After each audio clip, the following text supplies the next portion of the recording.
Voici le résumé du Misanthrope de Molière. Si cette vidéo vous intéresse, likez, abonnez-vous et dites-moi en commentaire quelle pièce de théâtre vous aimeriez que je résume prochainement.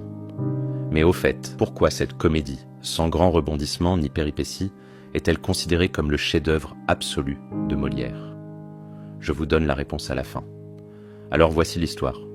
Le Misanthrope met en scène Alceste, un homme intransigeant qui déteste l'hypocrisie de la société mondaine.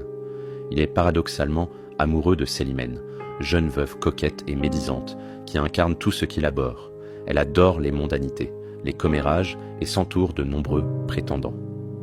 Dès la première scène, Alceste expose sa vision du monde à son ami Philinte, qu'il juge trop accommodant avec les conventions sociales.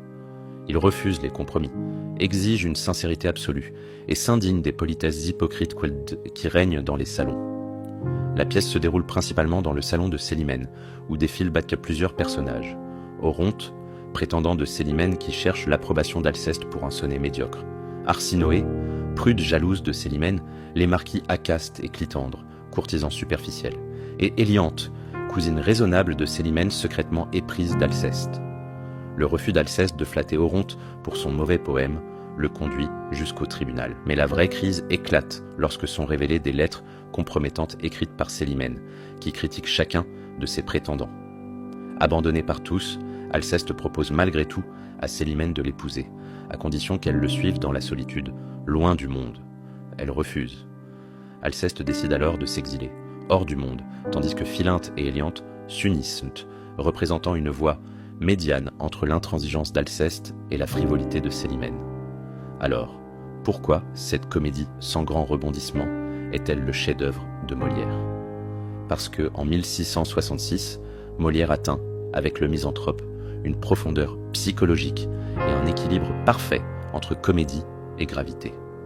Cette comédie sérieuse transcende le simple divertissement pour explorer les contradictions de l'âme humaine.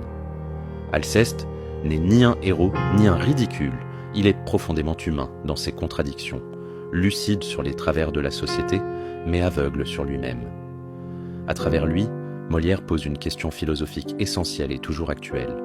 Comment rester authentique dans une société qui exige conformisme et compromis? Dans notre ère des réseaux sociaux et de l'image soigneusement construite, la tension entre sincérité et adaptation sociale qu'explore le Misanthrope résonne avec une étonnante modernité.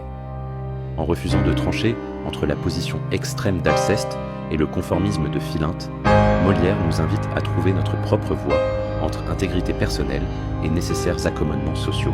N'oubliez pas de liker cette vidéo si ce résumé vous a été utile, de vous abonner pour d'autres contenus similaires, et dites-moi en commentaire quelle pièce de théâtre vous aimeriez que je résume la prochaine fois.